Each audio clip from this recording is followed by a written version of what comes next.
Lately, I've been winning battles left and right, but even winners can get wounded in the fight.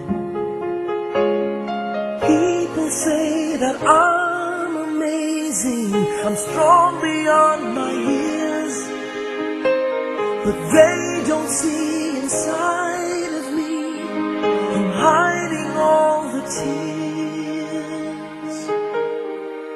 They don't know that I come running home when I fall down. They don't know who picks me up when no one is around. I drop my sword and cry for just a while. Deep inside this armor, the warrior is a child.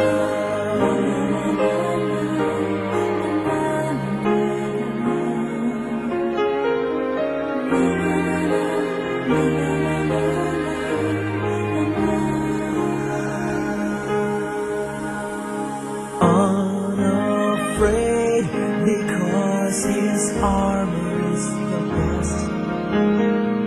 But even soldiers need a quiet place to rest. People say that I'm amazing, I never face retreat, but they don't see the enemies that lay me at his feet. They don't know that I come running home when I fall down. They don't know who picks me up when no one is around. I drop my sword and cry for just a while. I cry for just a while. 'Cause deep inside this armor, warrior is a child.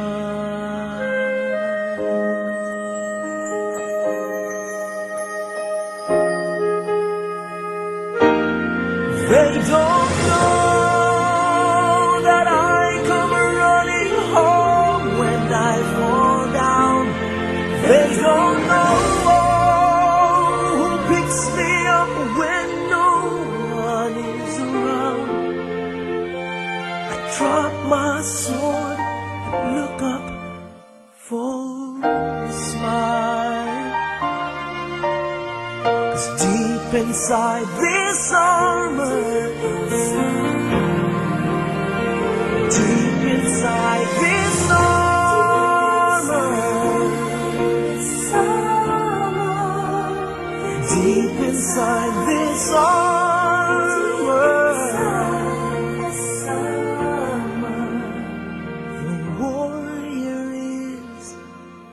child.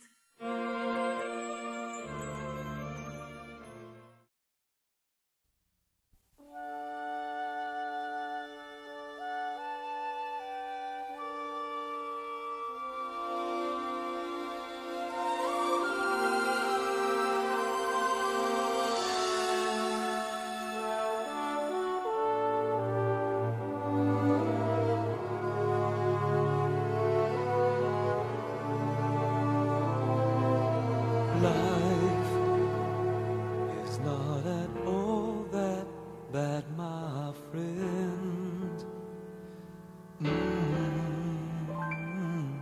If you believe in yourself, if you believe there's someone who walks through life with you, you'll never be alone.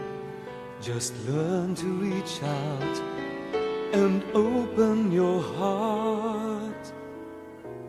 Lift up your hands to God, and He'll show you the way. And He said, cast your burdens upon me, those who are heavily laden. Ngayon naman po ay dadako tayo sa respansong pamilya na mga naulina ni Kapitan Castro. Ang una po ay si Mr. Emil Torquesilla. Sa pangalan na anak ng kamatay na Dalutong Torquesilla, support na aking unang na ama ng tahanan na nagpalaki sa mga anak niya, sa aking nanay na sumusuporta sa kanya. Bilang isang anak, ako po ay nagpapasalamat sapagkat siya po ay napakasipag at isang muhirang ama. Siya po ay bumabay sa amin kung mula bata hanggang sa lumaki. Siya po ang naging gabay ng aming mga pamilya. Siya nagturo ng mga kabutihan sa aming mga pamilya. Nagpapasalamat din po ako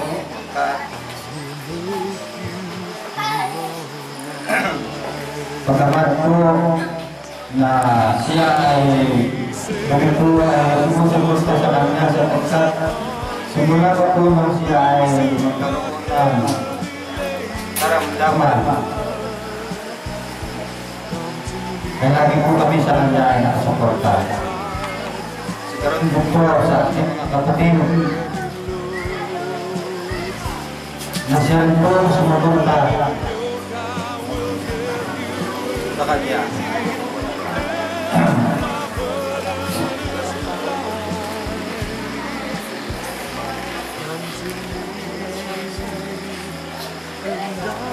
Bilang isa pong tupulilang ama na hindi po na rin kalimutan ang kanyang mga nagbigay sa akin ng mga tungkulin bilang isang kaming mga anak para tumulong sa kanyang mga nagawin. Sa po ay isang mulilang ama ng isang pamarin po ng barangay. Kaya napasalamat ako dahil natin sa Panginoon siya po naman ang ngayon ay wala na hingit na. Maraming pong salamat. Di ba ay nahihirapan din po magsalita dahil sa tinatanong mga sama na loob. So, dadako po tayo sa magbibigay parangal pa rin. Dapat po ay dadalo dito ang ating pumambayan. Subalit ipinadala po niya pinapalito ito po si Colonel Casalme bilang representative po niya para po sa pakikiramay at pagdadala po ng igagawad na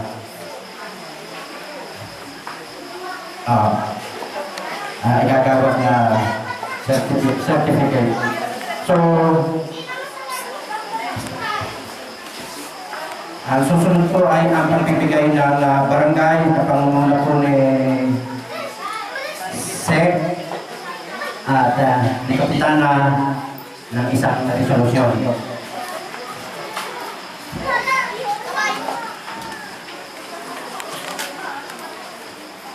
Magandang gabi po sa ating lahat. Bago po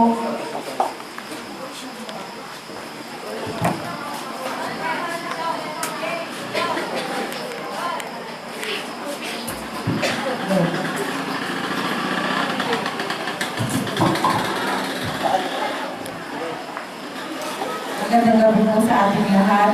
Bago ko po basahin ang resolution ng pakikiramay, ako po at ang buong pamilya ay taus-pusong makikiramay sa mga ito.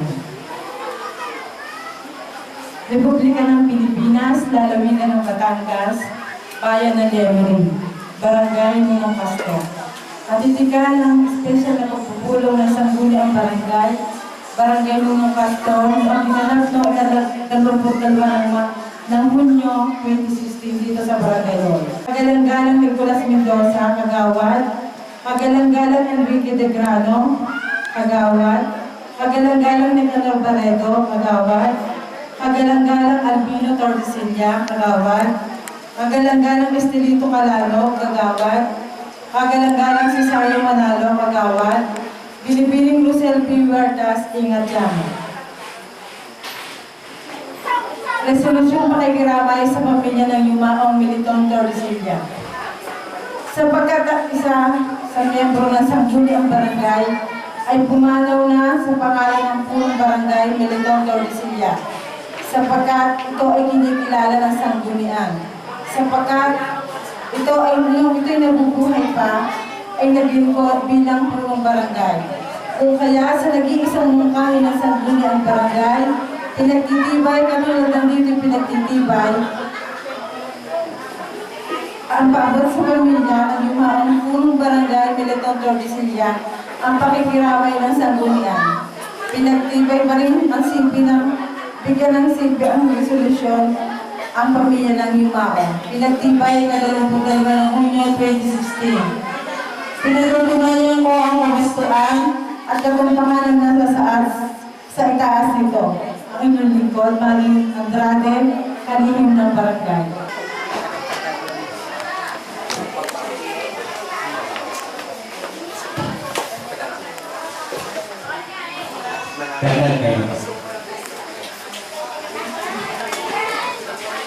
Magandang gabi po sa inyo lahat.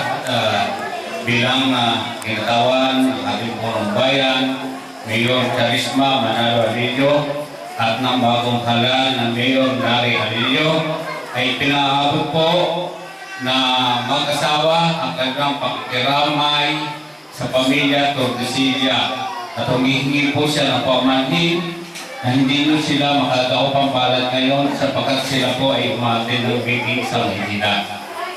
At ipinabot din po niya na sa pamilya ng Tordesillas na yung pong karangalan ni Kapitan Tordesillas, ang paglipat, ang nawala lang po doon ay ang kanyang katawan. Ngunit yung kanyang pangalan ay yun ang dapat natin ingatan. Sapagkat ang bumuo ng karangalan, lalo na sa isang barangay, nakikinikilala ng hindi lang taga rito sa Ninong Castro ay napakahirap gawin. Kaya naman yung nagawa ng inyong ama ni Kapitan Tordesillas ay sana ay paka-iingatan ninyo sapagkat yung pangalan Tordesillas pag sinabi na taga Ninong Castro ay isang pagsaludo sa mga tao dahil sa kanyang naiambag sa kabutihan ng Ninong Castro. At bilang pagkilala ng ating punong bayan, Mayor Charisma Manalo Alillo, ay ipinadala po sa akin ang Certificate of Recognition. At bayan ninyo, nabasahin ko sa harap ninyo ang mga nakatalata dito. Republic of the Philippines, Province of Batangas, Municipality of Lemery. This Certificate of Recognition is hereby given to Honorable Militon Tordesillas in sincere acknowledgement of his unselfish dedication for responding to the call of public service, for putting the welfare of others above and beyond his own.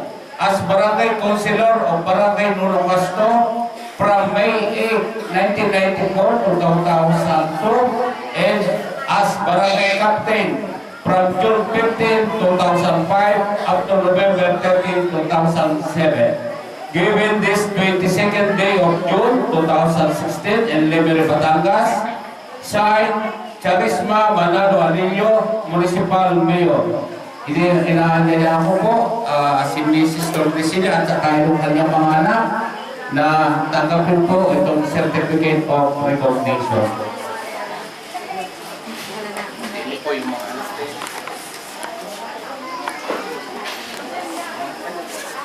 Ito po yung Certificate of Recognition bilang pakilala sa nagawang kabutihan at kaayusan sa bayan sa barangay ng Lulong Pasto. Pinabibigay po ng ating punong bayan, Mayor Charisma Manalo.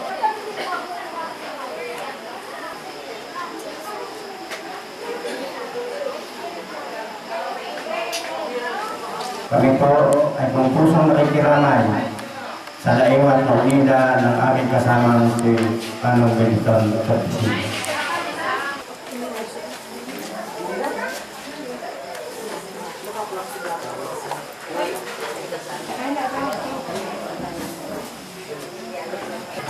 Panginoon, tulungan mo kaming maintindihan ang tunay na kahulugan ng kamatayan. Ito ang katapusan ng paghihirap at simula ng kasaganaan. Ito ang katapusan ng kabiguan at simula ng tagumpay. Ito ang katapusan ng takot at simula ng kapayapaan. Ito ang katapusan ng hapis at simula ng walang hanggang tuwa. Ito ang katapusan ng kahinaan at simula ng lakas. Ang kapaitan. Sa halip ng kalungkutan, naway mangibabaw sa amin ang bagong kasiyahan dahil sa mga biyayang ipinagkaloob mo sa amin. Alasin mo ang anumang takot at pangamba sa aming mga puso. Panginoon, biyayaan mo kami ng iyong kabanal-banal Espiritu upang maging gabay namin ang oras ng aming kalungkutan at pangungulila ngayon at sa mga darating pang mga araw. Ama namin at makapangyarihan Diyos, naniniwala kami na ang iyong anak na si Jesus ay namatay at muling nabuhay. Ipinagdarasal namin ang pumanaw naming kapatid na si Milton. Bigyan mo ng kapayapaan sa kanya ang pananampalataya at pag-asa sa iyo. At dalhin mo yung maluwalhati sa langit ng tahanan upang maging maligayang kasama mo magpakailan. Panginoon, nagpapasalamat kami sa lahat ng biyayang pinagkaloob mo kay Milton noong panahong siya ay nabuhay na pinagkaloob mo sa kanya. Panginoon, sana ay matuto kaming pangalagaan at pagyamanin ang buhay na pinagkaloob mo sa bawat isa sa amin, na ang buhay namin ay maigsi at walang katiyakan. Naway patnubayan kami ng banal na Espiritu upang kami ay maging banal. Matutong humingi ng tawad at magpatawad sa aming mga kasalanan. Matutong kaming magmahal sa aming kapwa at magpahalaga sa buhay na binigay mo sa amin. Idinarasal din namin sa iyo ang buong pamilya ni Milton. Naway matanggap nila ang pagpanaw niya na may kapayapaan at pag-asa na si Milton ay kasama mo ngayon at sa mahal ng Ama sa iyong tahanan. Pagpalain nawa si Milton ng Panginoon at ingatan. Palinawagin nawa ng Panginoon ang kanyang mukha sa iyo. Pakalooban ka ng kanyang biyaya at tunghayan ka. Nawa ng Panginoon, gawaran ka nawa ng kapayapaang walang hanggan. Amen. Ama namin sumasalangit, kasambahin ang ngalan mo. Mapa sa amin ang kaharian mo, sundin ang loob mo dito sa lupa para ng sa langit. Yan mo kami namin aming kangkala sa araw-araw. Patawarin mo kami sa aming mga sala para magpapatawad namin sa nasasala sa amin. Huwag kami paituloy sa tukso at yasya mo kami sa lahat ng masamayan. Ang Panginoong Maria, napupuno ka ng grasya, ang Panginoon Diyos ay sumasa iyo. Bukod kang pinagpala sa babaeng lahat, at pinagpala naman ang iyong anak na si Santa Jesus. Maria, Ina ng Diyos, ipanalangin mo kami makasalanan ngayon at kung kami mamamatay. Luwalhati sa Ama, sa Anak at sa Espiritu Santo, para ng nauna ngayon pakailanman at kasawalang hanggan. Shenawa. Sa pangalan ng Ama, ng Anak, ng Diyos, Espiritu Santo. Amen.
dinadayan dyan, yung walang taya.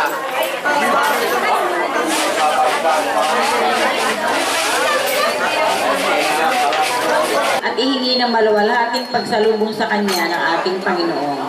Sapagkat siya ang may sabi na kung saan mayroong dalawa o higit pang natitipon sa Kanyang pangalan, siya'y paroroon sa kalagitnaan. Tayong lahat ay natitipon sa ngalan ng Panginoon upang itaas sa Kanya at isulit ang kaluluwa ng ating kapatid na si Meliton. Simulan natin ang gawain ito sa pambuhad na awit.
Sumaating lahat nawa ang Panginoon.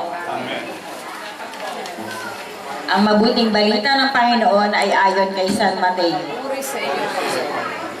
Nang panahong yaon na makita ni Jesus ang makapalatao ay umahon siya sa bundok. Pagkaupo niya, nagsilapit sa kanya ang kanyang mga alagad at sila'y tinuruan niya ng ganito. Mapalad ang mga aba na wala nang inaasahan kundi ang Diyos, sapagkat makakasama sila sa kanyang kaharian. Mapalad ang mga nahahapi sapagkat aalingin sila ng Diyos. Mapalad ang mga mapagkumbaba sapagkat tatamuhin nila ang ipinangako ng Diyos. Mapalad ang mga nagmimiting makatupad sa kalooban ng Diyos sapagkat ipagkakaloob sa kanila ang kanilang minimithi. Mapalad ang gumagawa ng daan sa ipagkakasundo sapagkat sila ituturing ng Diyos na mga anak niya. Mapalad ang mga pinag-uusig dahil sa kanilang pagsunod sa kalooban ng Diyos, sapagkat nakakasama sila sa kanyang kaharian. Mga kapatid, ang mabuting balita ng Panginoon. Pinupuri ka namin, Panginoong Kristo. Sa bawat panalangin po ang ating pong itutugon, Panginoon, digin mo ang aming panalangin. Panginoon, tingin mo ang aming panalangin. Muling binuhay ng Diyos amang makapangyarihan ang kanyang anak na si Kristong Panginoon. Buong pananalig nating hingi sa Kanya na iligtas ang kanyang bayan, ang mga buhay at mga patay. Sa binyag ng ating kapatid na si Meliton ay tumanggap ng pangako na magkakamit ng buhay na walang hanggan. Panginoon, isama mo siya sa piling ng iyong mga banal magpakailanman. Panginoon, tingin mo ang aming panalangin. Ang aming panalangin. Idinadalangin namin ang aming mga kapatid, kamag-anakan, lahat ng mahal sa amin at gumagawa ng mabuti, gantimpalaan mo sila dahil sa kanilang kabutihan. Panginoon, tingin mo ang aming panalangin. Idinadalangin namin ang lahat ng narito na sumasamba at sumasampalataya. Pag-isahin mo kami sa pananampalataya at pag-ibig. Ang kaganapan ng buhay. Ang buhay ng tao sa daigdig na ito ay isang paglalakbay. Mayroon siyang patutunguhan. Sapagkat hindi dito sa lupa ang palagi ang bayan, at ang hinahanap natin ang bayang masusumpungan sa darating. Ang tao ay tinawag ng Diyos makihati sa kanyang walang hanggang kaluwalhatian at kaligayahan. Ang sino mang tumatalima sa pagtawag na ito ay magkakamit ng kanyang minimiting ang makapiling ang Ama magpakailanman. Makakapiling nila palagian ang Diyos at papahirin niya ang kanilang luha. Walang kamatayan, dalamhati, pag-iyak at sakit sapagkat lumipas na ang dating mga bagay. Naganap na. Ako ang Alpha at Omega, ang pasimula at wakas. Ang sino mang nauuhaw ay bibigyan ng walang bayad na tubig mula sa bukal na nagbibigay ng buhay. Subalit, ang kaganapan ng buhay natin ay makakamtan lamang pagkatapos ng maluwalhating pagbabalik ni Kristo na kung tawagin ay Paskwa. Siya ay kikilalaning Panginoon ng Santinakpan. Pagkakaloob niya ang kaluwalhatian sa lahat ng mga sumusunod sa Kanya, sila'y maling mabubuhay, magbabagong buhay, magbabagong anyo ang buong daigdigan, at gagawing bago ang lahat ng bagay. Si Meliton ay muling mabubuhay, magbabagong anyo, at gagawing bago ang lahat. Magalak tayo sa Panginoon. Awitan natin ang dakilang Diyos na kanlungan nating lahat, lalo na ng mga naulila.